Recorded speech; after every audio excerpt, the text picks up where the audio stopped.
اس آیت کریمہ میں اللہ پاک نے ارشاد فرمایا بے شک اللہ کے جو ولی ہیں ان کی شان یہ ہے لا خوف علیہم ولا هم یحزنون، ان پر نہ دنیا میں غم ہوتا ہے، نہ قبر میں ہوتا ہے، نہ آخرت میں ہوتا ہے۔ اب ہم اہل سنت و جماعت والے بیٹھے ہیں، ہمارا ایمان ہے کہ اللہ اپنے ولیوں کی شان خود بیان کرتے ہوئے فرما رہا ہے کہ ولی کو دنیا میں غم نہیں، ہمیں ہے۔ ولی کو دنیا میں خوف نہیں، ہمیں ہے۔ ولی کو قبر میں غم نہیں، ہمیں ہے۔ ولی کو قبر میں خوف نہیں، ہمیں ہے۔ ولی کو آخرت میں کوئی غم نہیں ہوگا، ہمیں ہے۔ ولی کو آخرت میں کوئی خوف نہیں ہوگا، ہمیں ہے۔ اب یہ وہ لوگ ہیں جن کو اللہ نے دنیا میں، قبر میں، آخرت میں غم خوف سے نجات عطا کر دی۔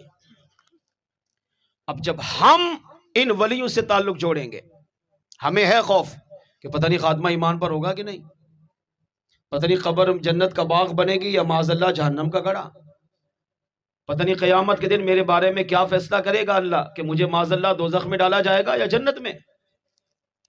ہر بندہ چاہتا ہے کہ میں دنیا اچھی گزار کے جاؤں، قبر میں جاؤں تو میری قبر جنت کا باغ بنی ہو، قیامت کے دن قبر سے اٹھ کر اللہ کی بارگاہ میں جاؤں تو اللہ بغیر حساب کتاب مجھے جنت میں داخل کرے۔ تمنا ہر ایک کی ہے، مگر اس تمنا پر عمل کیسے کر سکتے ہیں، اس تمنا کو پوری کیسے کر سکتے ہیں؟ اس کے کئی طریقے ہیں، جن میں ایک طریقہ اللہ والوں سے سچی محبت کا ہے۔ اللہ والوں سے سچا پیار کر لو، یہ دنیا بھی سنورے گی، خدا کی قسم قبر بھی آخرت بھی سنور جائے گی۔ پیار کرنے کا ایک طریقہ، جب ولی کا عرس ہو اس میں شرکت کرو۔ جیسے آج اللہ واٹیا رحمۃ اللہ تعالی علیہ کا سید بادشاہ کا عرس ہو رہا ہے، اللہ نے ہمیں آنے کی توفیق دی، ہم شرکت کر رہے ہیں۔ نمبر 2، ولی سے سچی محبت کرو۔ ساری زندگی جس طرح آج اس صاحب مزار کی محبت میں یہاں بیٹھے ہیں، اب یہ محبت مرتے دم تک قائم ہونی چاہیے۔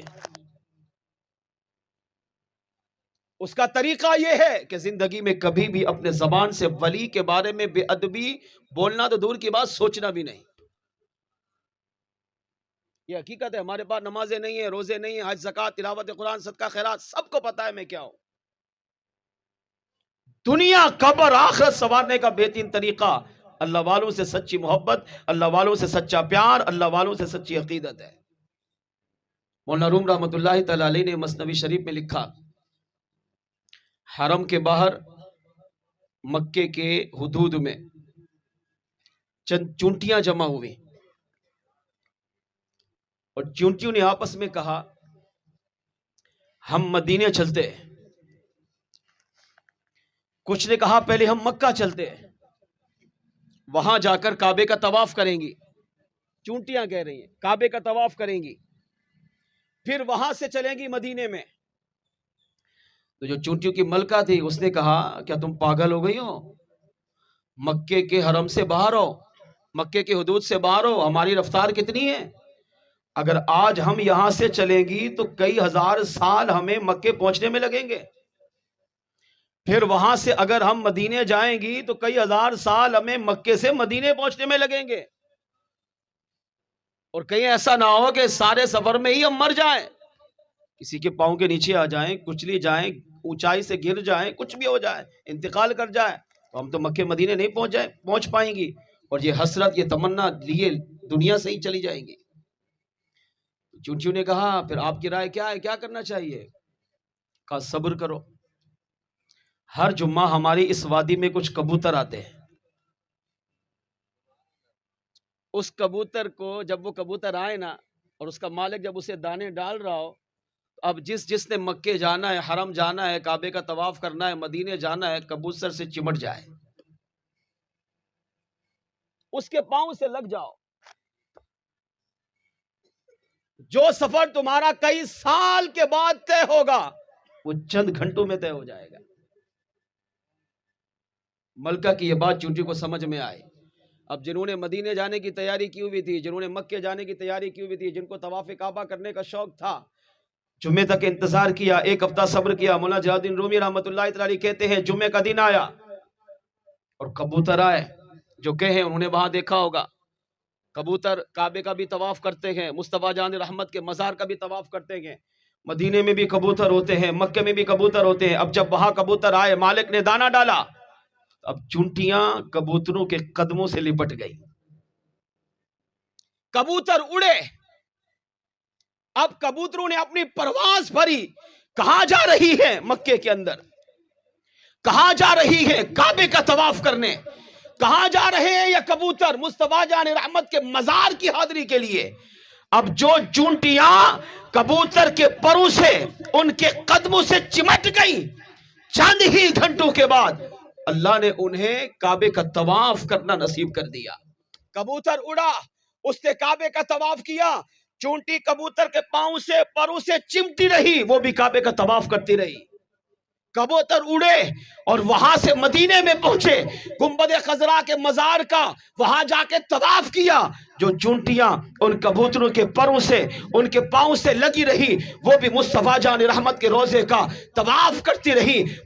جلال الدین رومی کہتے ہیں، فرمایا اس سے سیکھنے کو یہ ملا ہے کہ جس طرح چونٹی نے اپنا تعلق کبوتر سے جوڑا ہے، اللہ نے چند گھنٹوں میں اسے کعبے کا طواف بھی عطا کیا، مصطفیٰ جان رحمت کے مزار کا بھی طواف عطا کیا ہے۔ فرمایا اس طرح بندے اگر تو اپنا تعلق ان ولیوں سے جوڑے گا، اپنی نسبت ان ولیوں سے جوڑے گا، اپنا پیار ان سے سچا کرے گا، تو جہاں جہاں ولی ہوگا اللہ تجھے بھی ولی کا پڑوس عطا فرمائے گا۔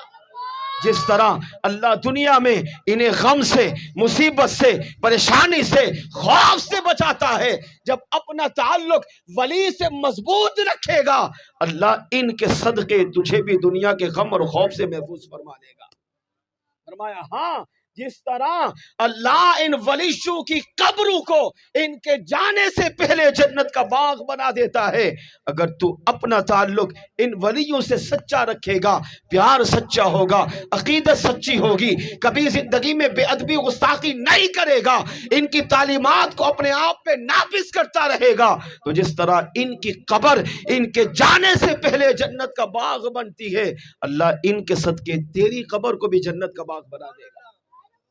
تیسرا فائدہ فرمایا یہی اللہ والے جن کے بارے میں رب کہہ رہا ہے لا خوف علیہم ولا هم يحزنون، انہوں نے دنیا میں عبادت کر کے، ریاضت کر کے، مجاہدے کر کے کریم رب کو دنیا میں راضی کر لیا ہے، قیامت کے دن ان پر کوئی خوف نہیں ہوگا، کوئی غم نہیں ہوگا، بلکہ یہ اپنے مریدوں کی شفاعت کر رہے ہوں گے۔ اگر تیرا تعلق ان سے مضبوط ہوگا، پیار سچا ہوگا، عقیدت سچی ہوگی، تعلیمات پر عمل کرتا ہوا ان کی محبت میں زندگی گزارے گا، تو قیامت کے دن اللہ تجھے بھی ان اللہ والوں کی شفاعت عطا فرمائے گا۔ ہاں یہ ولی بھی تمہاری شفاعت کر کے تمہیں بھی اپنے ساتھ جنت میں لے کر جائے گا۔